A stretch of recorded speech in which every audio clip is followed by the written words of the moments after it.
It was a regular morning in Baiyin, Gansu Province. The streets were waking up, shopkeepers setting up for the day and locals going about their daily routines. Inside a small grocery store, a man was stocking the shelves. To the outside world, he was nothing more than an unassuming shopkeeper, a husband, a father. But in just a few hours, his world would come crashing down. Across town, there was a knock at the door. A routine visit, she must have thought. But as she opened it, she was met with the cold, serious gaze of the police. Her life was about to change forever. That's because her husband wasn't just any man. He wasn't just a father, a husband, or a shopkeeper. He was China's most infamous serial killer, and after nearly 3 decades, justice had finally caught up with him. It all began on May 26, 1988. 23-year-old Wang Hongsha was a young factory worker in Baiyin. That night, Wang had finished her shift at the factory and was walking home alone. It was an ordinary evening and she had taken the same route she always did, a quiet road lined with small shops and residential buildings. Once inside, Wang was brutally attacked. The assault was precise and controlled, indicating her killer had planned it carefully. She was brutally essayed, her throat was slit, and her reproductive organs were mutilated. The next morning, a concerned neighbour sounded alarms and called the police when she didn't leave for work. When police arrived, they were met with a horrifying scene. Blood covered the floor and Wang's body showed signs of extreme violence. The precision of the attack indicated the killer had previous experience. The crime scene was thoroughly examined, but no fingerprints or personal items were left behind. There were no signs of forced entry, which led the police to suspect the killer had entered right behind her or had forced his way in quietly. The forensic team recovered a sample of bodily fluids, but at that time they had no DNA database to match it to. At first, investigators initially believed it was a crime of passion, perhaps committed by somebody she knew. But there was no immediate suspects and no known enemies in her personal life. The police were horrified by the level of violence. The level of brutality suggested an extreme degree of rage, control, and ritualistic intent. The nature of the wounds later became the killer's signature in all of his murders, though at the time police didn't realise that they were dealing with a serial offender. 6 years later, another body, another woman, another horrific crime scene. The same patterns the police knew then. They were dealing with a serial killer, but they had nothing. No leads, no clues, and worst of all, they had no idea when he would strike again. 6 years had passed. Then, in July 1994, the nightmare returned. Lu Meifeng was a 19-year-old college student in Baiyin. She was described as bright and ambitious with dreams of securing a stable career after her studies. She was close with her family and had a small circle of friends. On July 27th at around 11 p.m, Lu had visited a friend's house to study and chat. It was a warm summer night and despite the late hour, she felt safe enough to walk home alone. A decision that would prove fatal. She lived in a dorm near campus and the path she took was a shortcut through a quiet residential area. It was dimly lit with a few street lights, but she was a few minutes away from her home and then she was sadly ambushed. Like Wang Hongsha before her, she was brutally attacked. She was dragged into an abandoned building, most likely by force as signs of struggle were later found at the scene. Sadly, that night she was essayed. Her throat was slit and deep wounds were inflicted across her body, and again, like before, her reproductive organs were removed, mirroring the gruesome pattern of the first victim. The next morning, her body was found by a sanitation worker cleaning near the abandoned building. The discovery was shocking. Lu's body had been positioned in a way that suggested the killer had taken time after this murder, perhaps lingering at the scene. Police found blood patterns suggesting Lu had fought with all she had to get away from the killer. The killer had also attempted to hide her body, most likely in the hopes it would slow the discovery down. And much like before, bodily fluids from the killer were found, but again, there were no matches and a DNA database. The police started to see a pattern. They collected DNA samples from the crime scene and were stored, but couldn't be analysed for identification at the time. Authorities noted eerie similarities between Lu's case and Wang Hongsha's, but with a 6-year gap they hesitated to call it the work of a serial killer. Police initially considered the possibility of an ex-boyfriend or maybe even a stalker, but no clear suspects emerged. As the case progressed, they entertained the theory that the attacker was a repeat offender, though serial killers were rare in China at that time. Well, that's what they thought. After this, police did connect the two cases. Although the gap between the murders raised doubts, the brutality and method convinced investigators that Baiyin might have a predator lurking on the streets. They also quickly increased patrol on the streets and even took active measures to warn the public. Young women were advised to avoid walking alone after dark, but many dismissed these warnings, not realising a serial killer was at work. Despite their efforts, Lu Meifeng's case, like Wang Hongsha's, would go cold. The killer had struck again, and he was just getting started. Zhang Liqin was a 29-year-old mother of one living in Baiyin. She was described as kind-hearted and devoted to her child. She worked a stable job and had a quiet life, balancing work and motherhood. Unlike the previous victims, she was not attacked while walking home at night. Instead, she was murdered inside her own home during the day, marking quite a shift in the killer's behaviour. On July 30th, 1998, in the afternoon, she was home alone, and her child had been sent away to stay with relatives for a few days. The killer had been stalking her, and was most likely aware that this was the ideal time to strike. She was alone in her apartment, most likely preparing her lunch, when the killer entered. There were no signs of forced entry, meaning either she left the door unlocked, not expecting danger, or the killer had tricked her into opening the door by knocking and posing as someone she may even open the door to. The fact she was attacked in her own home was chilling. The brutality was consistent with the previous murders. She was essayed, her throat was slit, and again, all of her reproductive organs were removed. A disturbing pattern was now appearing across all 3 murders. Police found blood-stained patterns which again showed she tried her best to fight off the attacker, but was sadly overpowered. The next morning, a neighbour who grew concerned after she failed to show up for work called the police. The neighbour had tried to knock several times, but there was no answer, and that's when they alerted the landlord, who opened the door for authorities and found her lifeless body. Police arrived shortly after and were met with a grisly scene. Investigators quickly noticed the similarities to the previous murders, and bodily fluids were collected as evidence, but again, no fingerprints were found.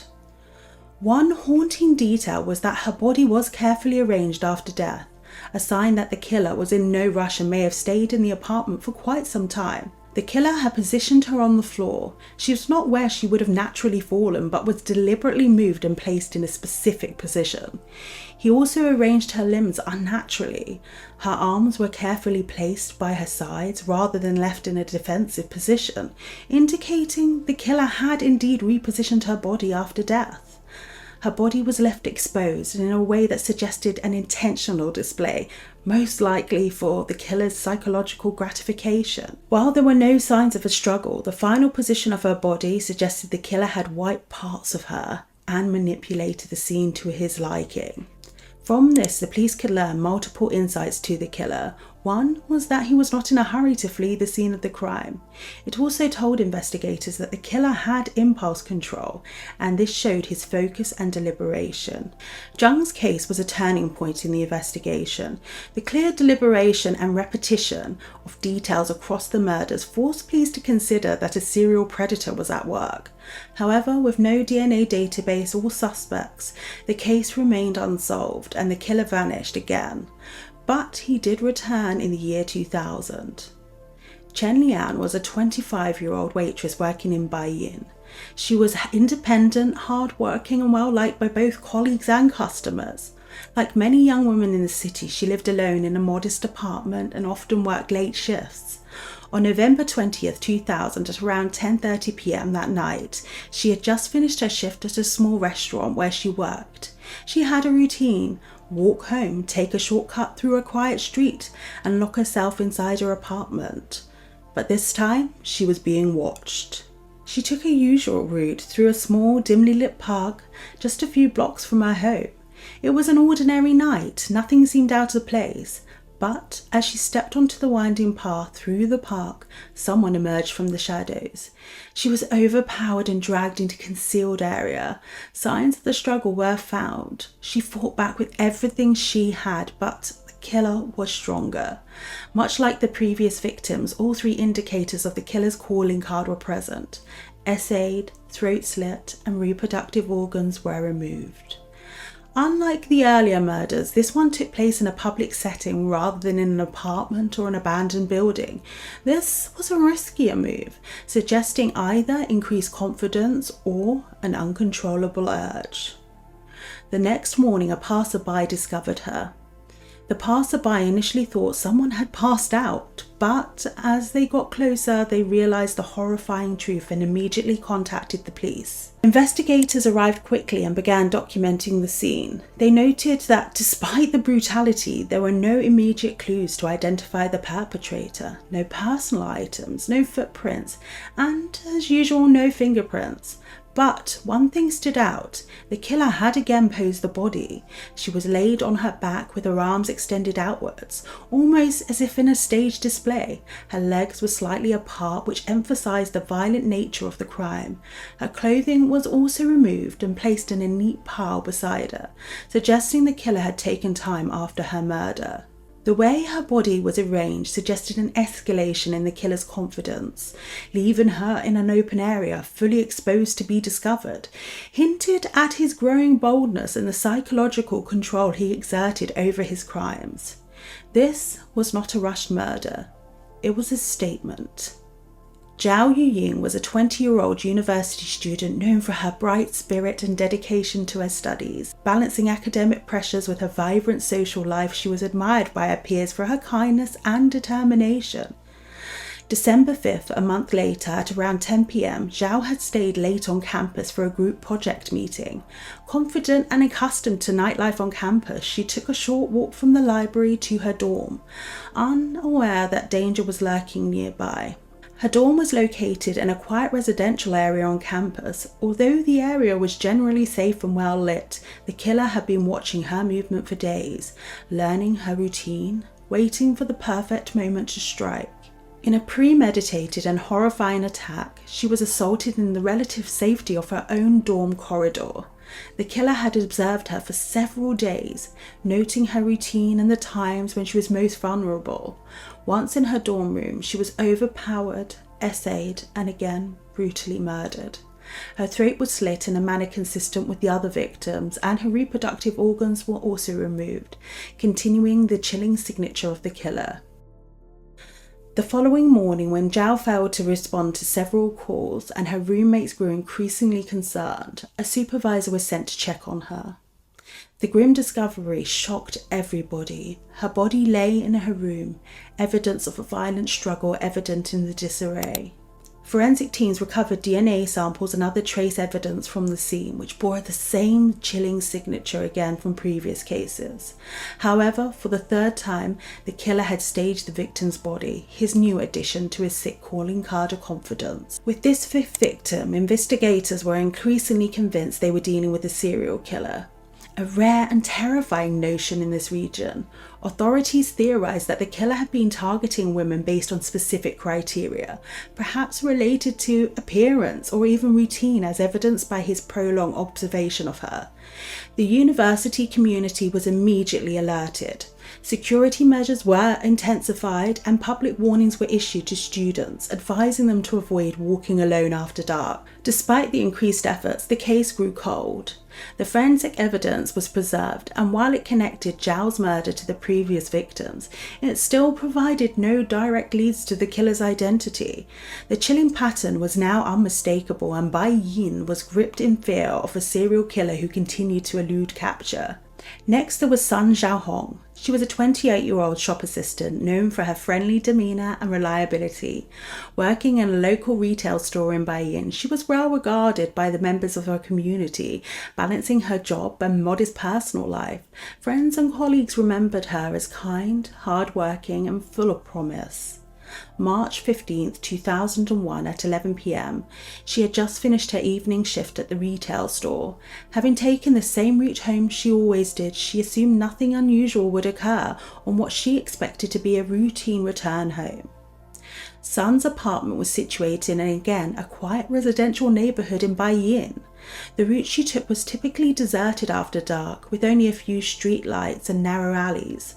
Her journey, which had always been uneventful, turned deadly on that evening, when she was ambushed on her way back home. The killer intercepted her on her way home, subduing her quickly before she could even react. After overpowering her, the assailant essayed her, before slitting her throat with swift, precise motion.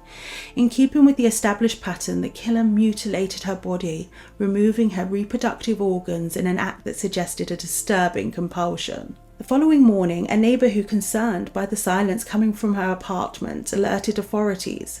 Upon arrival, the police encountered a scene of horror. The meticulous nature of the mutilation, combined with the evident struggle, immediately linked her case to the earlier murders, deepening the mystery for investigators. Forensic teams collected DNA samples which bore the same chilling markers as those recovered from previous crime scenes.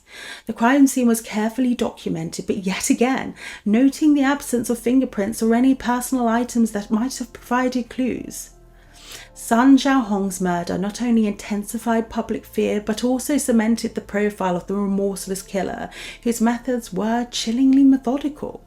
Despite the mounting forensic evidence, the killer remained elusive, leaving the community to grapple with the terror that an unknown predator was stalking their streets. Then there was Lu Yanmei. She was a 31-year-old nurse known for her compassionate nature and dedication to her patients. In her community, she was respected for her professionalism and caring personality. Outside of work, she was known to enjoy quiet evenings at home, often spending time at home reading or caring for her garden. On the 2nd of August 2001 at around 3 p.m, she was on her way home from a hospital shift.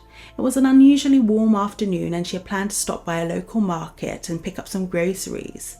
Her route was one she had taken for years, a familiar path lined with small shops and local residences. Despite the busy daytime atmosphere, this particular stretch of road was secluded enough to provide an opportunity for someone with malicious intent. The killer, who had been stalking her for days, seized the opportunity during her solitary walk and ambushed her. Upon arrival, investigators were met with a grim scene that bore all the hallmarks of the previous crimes. When police arrived, they saw horrifying familiarities in the scene. She had been overpowered, essayed, and her throat was viciously slit, following the signature pattern seen in previous murders. Consistent with the established modus operandi, her reproductive organs were also removed in a manner that indicated a deliberate and ritualistic intent. Additionally, again, he had sickeningly staged her body. She was found lying on her back, her arms extended at her sides and her legs were positioned slightly apart rather than sprawled haphazardly. He had staged her head so it was tilted to one side, as if he had been deliberately placing it there rather than it would have been left after a natural struggle. It wasn't merely about committing a crime. It was about constructing a message, a disgusting display of dominance and control that he repeated across various attacks.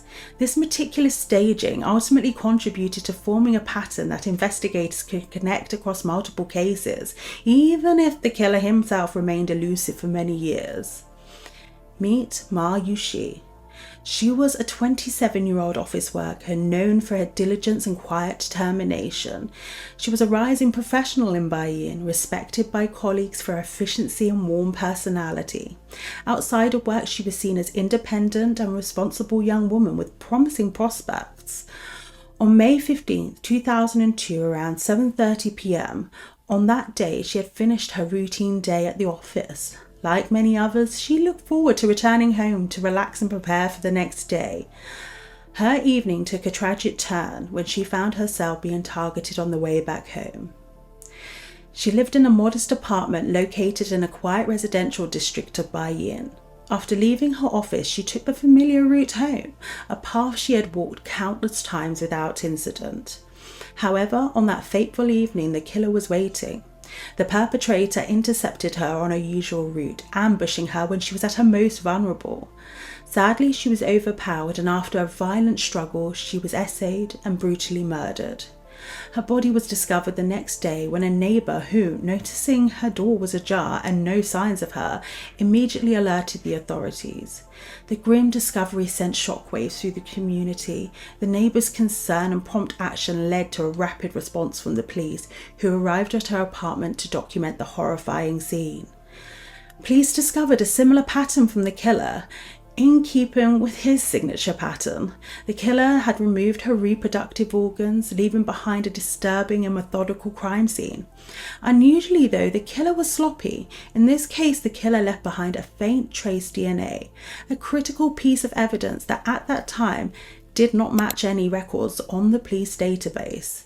Her murder not only intensified the fear gripping Baiyin, but also marked a critical juncture in the investigation.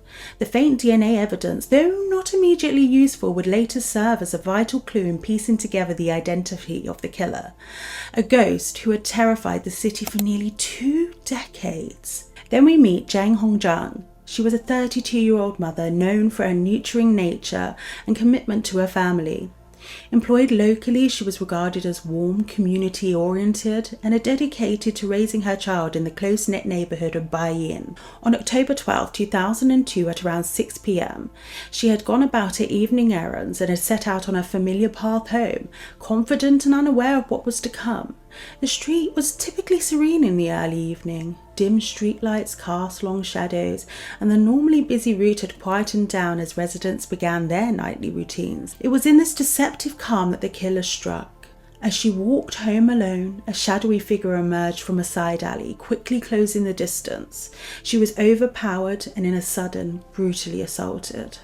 The following morning, a neighbour on a routine morning walk was the one who noticed her door was open slightly and the usually lively household was silent. The neighbour's concern led to an immediate call to the authorities. When police arrived, they found yet another signature killing. She had been essayed and her organs had been mutilated. This case further emphasised the killer's modus operandi, targeting solitary women during routine moments, then leaving behind a meticulously staged crime scene. However, unlike the other crimes, this time there was an eyewitness. A passerby briefly observed a vague silhouette fleeing the scene, describing the figure as dark and no features they could make out other than it was a male. Although the witness could only provide limited description, this report further solidified the connection with the established pattern of the crimes. Investigators were under even more pressure now, as residents in Baiyin were growing increasingly more frustrated that this killer still had not been caught. A year later, we meet Chen Ling. She was a 24-year-old university graduate whose promising future was tragically cut short. Known among her peers as intelligent, determined and full of life, she had recently embarked on her professional career. Friends recalled her warm personality, and more disturbingly the fact she had kept recently mentioning feeling scared, as she had mentioned she'd been followed in the days leading up to the incident. On March 10th, 2003, around 10 p.m, she had spent the evening at a local study group session.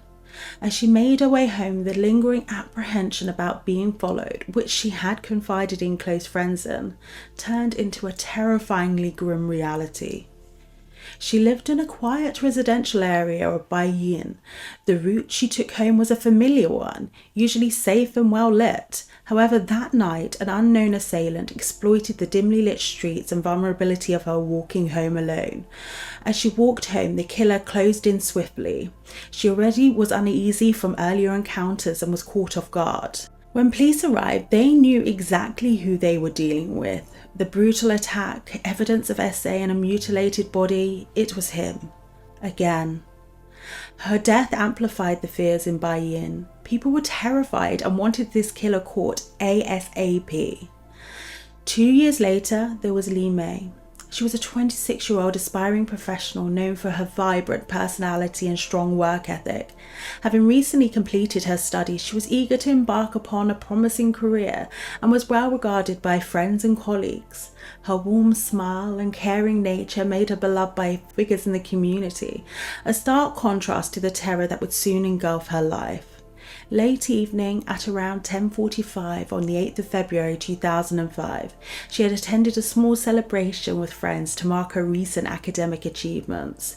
Later, as the festivities wound down, she decided to take a familiar route home, not suspecting that this would be her final journey.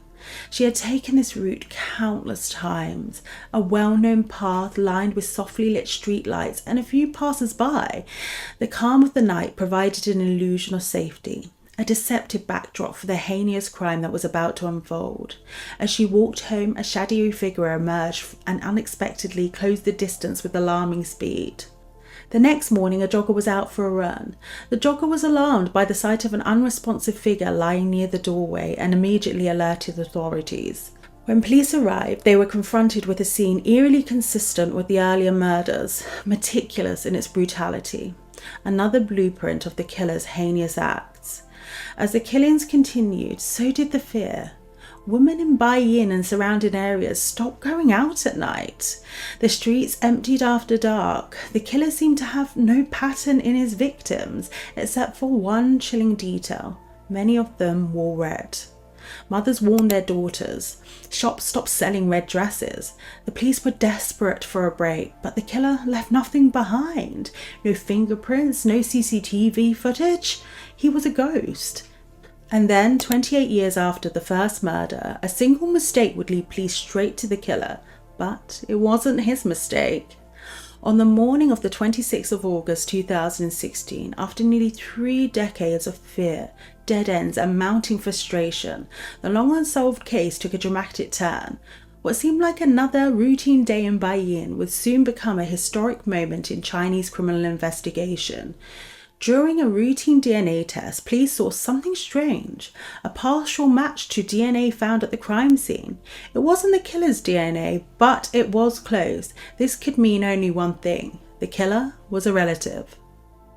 In early 2016, Chinese authorities had been working on expanding their national DNA database, conducting widespread sample collection and analysis as part of an effort to solve cold cases and track down criminals more effectively. His DNA was run through the system, and that's when something astonishing happened. His genetic markers partially matched the forensic evidence collected from the brutal murders dating back to 1988. This was not a direct match, though, to the killer, but a familial one. The sample indicated that the young man was a close relative, possibly the son, nephew, or another male family member of this person was potentially responsible for the grisly crimes. Investigators combed through the young man's family history, looking for an older male relative who fit the profile, and that's when they found him. A 52-year-old grocery store owner who had been living in Baiyin the entire time. He had never left. That man was Gao Chengyong. But who was this monster of a man? Gao Chengyong was an ordinary-looking man who lived by all means an unassuming life. Born in 1964, he was raised in Yuzhong County, a relatively remote and underdeveloped area of Gansu Province. His childhood was shaped by rural, working-class upbringing, where resources were limited and expectations were simple: work hard, obey authority, and build a family. There is little known about his parents or his early years, but nothing in his known history pointed to an abusive or traumatic childhood, factors which are often linked to serial killers. At some point in his young adulthood, he married a woman whose identity has kept private since the arrest. Together, they had 2 sons and led what appeared to be a completely normal family life. To outsiders, he was nothing more than a quiet, hard-working family man, the type of person no one would suspect of harboring such violent impulses. His wife, like everybody else, had no idea of the horrific double life he had been leading for nearly 3 decades. Gao worked as a shopkeeper at a small grocery store in Baiyin, the same city where most of the murders took place. He ran a store there with his family, blending seamlessly into the local community. Those who interacted with him described him as mild-mannered, polite, and utterly unremarkable, a stark contrast to the monster lurking beneath his quiet exterior. When he wasn't working, he was a devoted father and husband, spending time with his children and participating in, by all means, normal family events. For nearly 30 years, he managed to lead a double life in which he never raised any suspicions. He never left Baiyin, never moved to another city to escape detection. He carried on with his daily life and secretly carried out some of the most gruesome crimes in Chinese history. His ability to compartmentalize his actions, to be both a loving father and a ruthless predator, was one of the most chilling aspects of this case. His arrest shattered the illusion of normalcy in his family and community, and all that they had believed in, leaving behind shock, betrayal, and a deep sense of horror.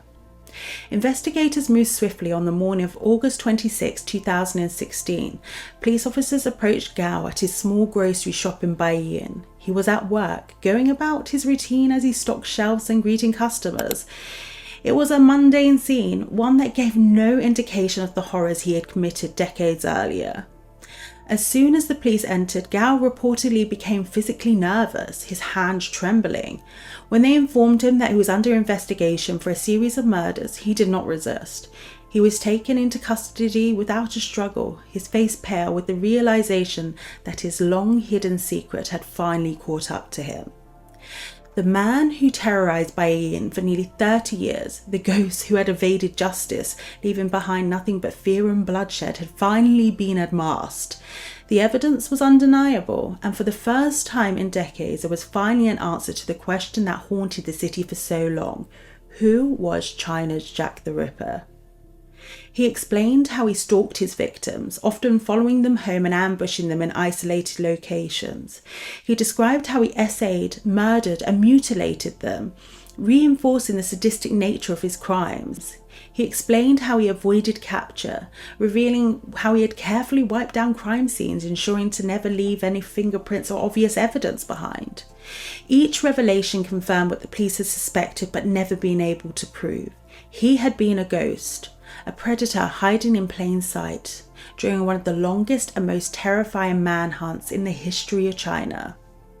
Once the interrogation ended, the news of Gao's confession spread quickly among law enforcement. Some officers who had worked the case for decades were stunned. They had finally unmasked the killer who had haunted Baiyin for nearly 30 years. On August 16, 2016, the day after his arrest, Gao was brought into the interrogation room at the Baiyin police headquarters. He had spent the previous night in custody, likely grappling with the reality that his long-hidden crimes had finally caught up with him. When the questioning began, investigators expected resistance. Would he deny everything? Would he try to explain it away? Or would he attempt to manipulate the situation? But, to their surprise, he did none of those things.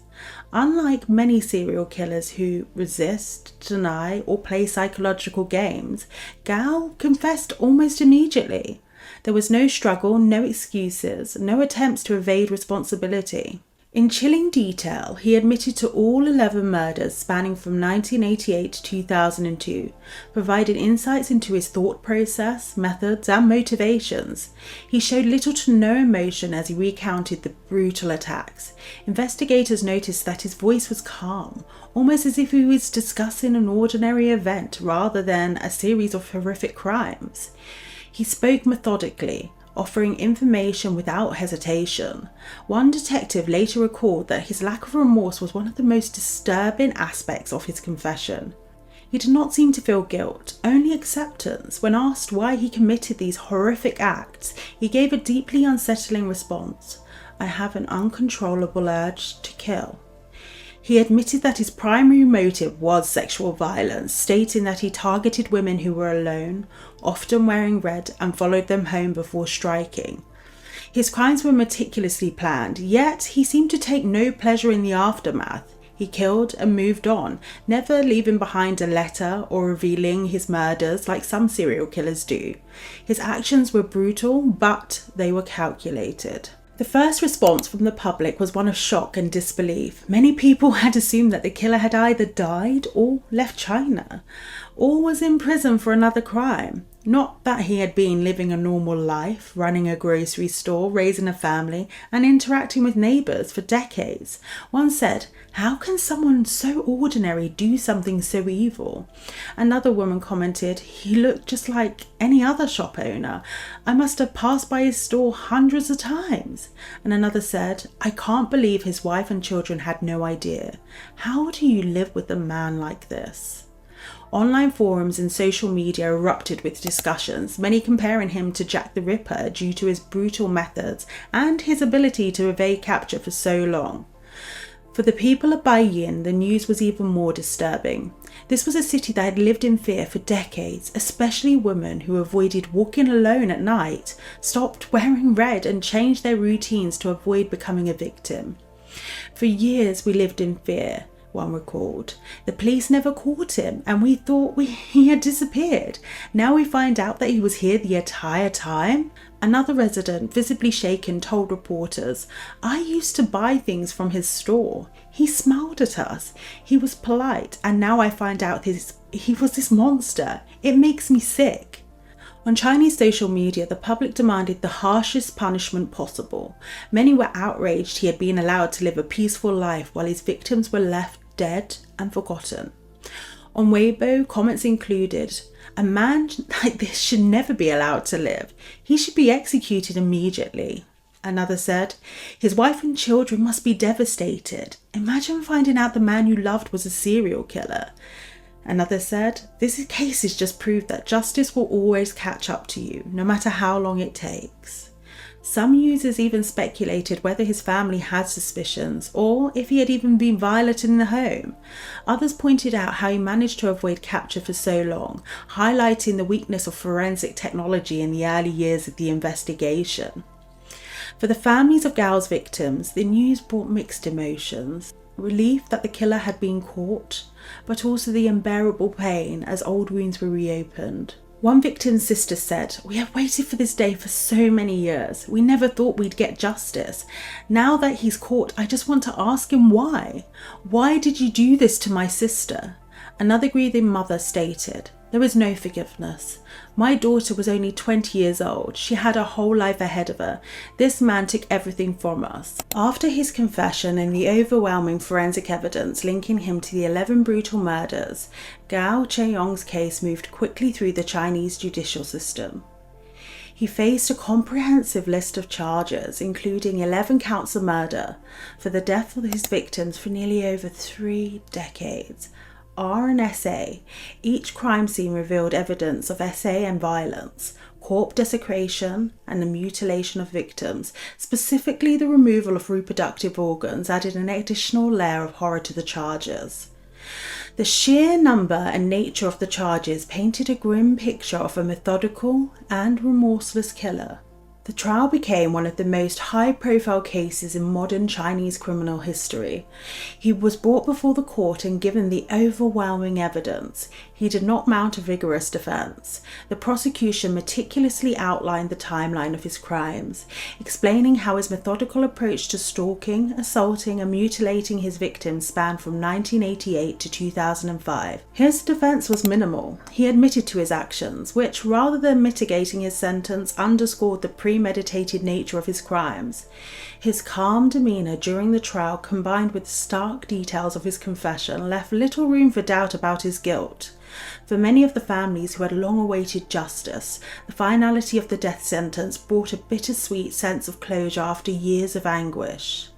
The ghost of Baiyin is gone, but the scars he left behind will never fade. As more details emerged about his life, his normal facade, and the sheer brutality of his crimes, the public began reflecting on how serial killers can live undetected, even in tightly knit communities. For the residents of Baiyin, the case served as a grim reminder that even in the places where everyone seems to know each other, true evil can hide in plain sight. Women who had spent decades looking over their shoulders now felt a sense of justice, but also resentment that it had taken so long to find the man responsible. In the end, Gao Chengyong's arrest did more than just close a case.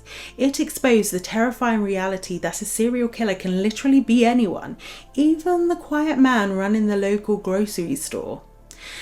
The reality is, 11 women who should be alive today are no longer with us. All we can do now is honour their memory and pray for their souls to find peace. Thank you so much for watching. What are your thoughts on the case? Do you think they could have found the killer any sooner? Let me know in the comments below, and I'd love to hear your thoughts on the case. If you like this video, please do like and share, as it really helps get this video out to others. For more deep dives into the dark side of Asia, don't forget to subscribe and hit that notification bell to be notified every time I upload. That's all for now. Stay safe, and I'll see you in the next one.